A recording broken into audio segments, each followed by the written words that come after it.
Lily Stolzberg. I'm here with Donde, the pasta and mozzarella director here at Uncle Giuseppe's Marketplace, and Vinny. And we're doing something so cool today. You're not taller than him, sorry. I am in my mind. No. We're making fresh mozzarella today. This is mozzarella curd. This is what it starts out as. So we're gonna cut this up. Hey guys, can I see too? You gotta get a stand on the box, so come on up here.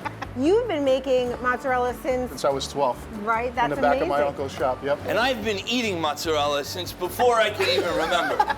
Cheese is in the bowl. So now we want to slowly incorporate our hot water. You want to put enough water in there to cover all the cheese. 175 to 185 degrees. We are gonna strain our water and put in extra hot water over the top. There you go, look at it. You can salt your curd before you start with the water, or you can you make yourself a salt brine with warm water and salt. How you know you have enough salt, the mozzarella will float. You let it sit in there for about 15 minutes, then cut and serve. You gotta stretch it up, and then fold them top into one another, and then form your ball. Look at that. Nice, there you go. Right into your ice bag. Beautiful. See the layers in there?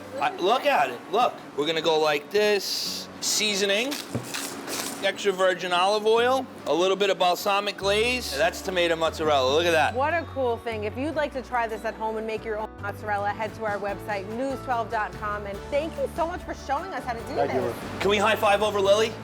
Nice, nice.